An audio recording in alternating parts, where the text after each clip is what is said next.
কি বললি? হ্যাঁ, আরেকবার বল। আংশ, তোমার সাহস কি করে হলো আমার ভাইয়ের সঙ্গে এভাবে কথা বলার? হ্যাঁ, এই মুহূর্তে তোমার বাবা মাকে ফোন করো আর আমার জন্য এখানে বাড়ি কিনতে বলো, আর সেই বাড়িটা যেন আমার নামে থাকে। আর খবরদার ওই বাড়িটার জন্য যদি আমার কাছে টাকা চাও, না হলে এই বিয়েটা আমি করব না। কি সব আজে বাজে বকছো তুমি? তুমি জানো না কত পরিশ্রম করে টাকা রোজগার করি আমরা? আরে আমরা কি বাংলো টাংলো চেয়েছি নাকি? একটা ফ্ল্যাটই তো কিনতে বলছি যেটা 2 লাখ টাকা দাম, তাও আবার পাশে। বুঝতে পারছো না নাকি তুমি? তুমি এমন বিহেভ করছো যেন আমরা বাংলো চেয়েছি। যা করার করো, রক্ত বেচো, কিডনি বেচো, কিন্তু আমাদের ওখানেই ফ্ল্যাট চাই, বুঝেছো? এবার থামুন আন্টি, আংশের কাছে এত টাকা নেই, তাও আপনি এত জোর কেন করছেন? শালিনী, তুই আমার বন্ধু, ওর পক্ষে কথা বলছিস কেন? তোর সঙ্গে ওর আবার কোনো চক্কর চলছে না তো? বাজে বকা বন্ধ করো না।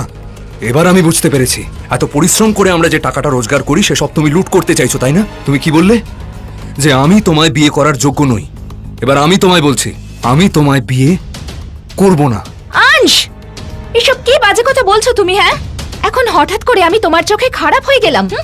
সব জানি আমি, তোমার চক্কর চলছে তো ওর সাথে, তাই তো তুমি না বলছো আমাকে। ঠিক আছে, তুমি এই বিয়েটা করতে চাও না, তাই তো? চলো ব্রেকআপ করিনি, কিন্তু তার আগে তুমি আমাকে 2 লাখ টাকা দেবে। 2 লাখ টাকা কিসের জন্য? হ্যাঁ, 2 লাখ। ছাড়তে চাইলে ছেড়ে দে ওকে, কিন্তু আগে 2 লাখ টাকা ফেরত দিবি। আরে ওকে 2 লাখের ফ্ল্যাটটা দিয়ে দে না। কি দেখছিস? হ্যাঁ, ফ্ল্যাটটা দিতে বলছি ওকে, বুঝতে পারছিস না তুই?